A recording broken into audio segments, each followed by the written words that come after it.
Karomah Saridin atau Syekh Jangkung, perkataannya tentang ada ikan di dalam kelapa dan selokan jadi kenyataan. Karomah Saridin atau Syekh Jangkung memang tidak semasyhur cerita para wali yang menyebarkan agama Islam di tanah Jawa. Saridin adalah sosok penyebar Islam pinggiran yang lebih mengedepankan pada dakwah bil hal atau dakwah dengan perbuatan. Dakwah ini kemudian mudah diterima oleh masyarakat, khususnya masyarakat Pati, Jawa Tengah. Meskipun pada perjalanannya Saridin harus melarikan diri dari Pati karena menjadi buronan Adipati Pati. Karena alasan itulah kemudian Saridin pergi ke Kudus, saat itu masih bernama Kota Tajuk. Sunan Kudus kemudian menerima Saridin sebagai murid Raden Kudus. Karena kepandaiannya yang di atas rata-rata membuat santri lain iri pada sosok Saridin. Kisah tentang karomah Saridin ini dimulai ketika Saridin ingin makan, namun, tidak ada sama sekali lauk yang tersisa, seperti dikutip Bondowoso Network dari YouTube keluarga Arifkom, berikut kisahnya. Status senior junior sepertinya sudah ada pada saat itu, ceritanya bahwa pada suatu hari Saridin tidak kebagian lauk karena dihabiskan oleh salah seorang senior. Tak kurang akal, Saridin kemudian nyemplung di pembuangan air atau selokan dan mencari ikan di sana. Santri lain bertanya-tanya, bisa-bisanya Saridin mencari ikan di tempat seperti itu. "Hai, Din, kamu ngapain?" kata temannya. "Mencari ikan," kata Syekh Jangkung. "Kamu bercanda ya, mencari ikan kok di saluran pembuangan? Apakah kamu pikir semua air itu ada ikannya?" kata temannya heran. "Lah ini ada ikannya," kata Saridin.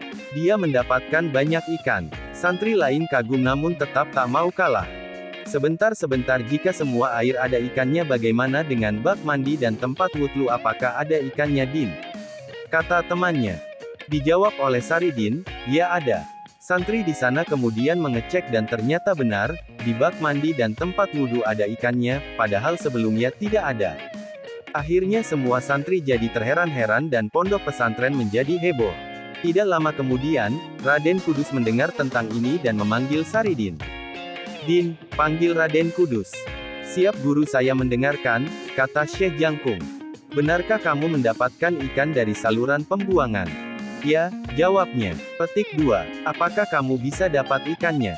"Iya, saya dapat, sudah saya bakar untuk saya makan." "Apa benar sebenarnya kamu bilang bahwa semua air itu ada ikannya?" "Benar, setiap air pasti ada ikannya," kata Saridin. "Benarkah itu, Din?" "Benar," kata Syekh Jangkung. "Apakah di dalam kendi itu juga ada ikannya?"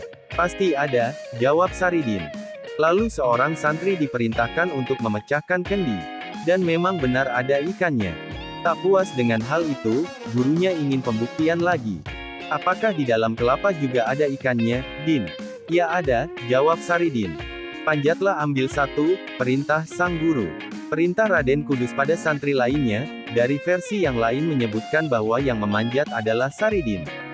Saridin sendiri mengambil satu dan menjatuhkan kelapanya, kelapa kemudian dibelah oleh para santri dan ternyata benar keluar ikan hidup di sana.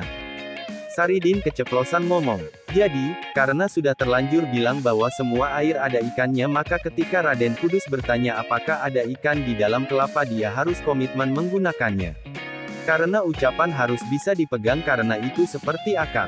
Perkawinan bisa menjadi sah karena diawali dengan akad yang disebut dengan akad nikah, jadi berhati-hatilah dengan ucapan Anda.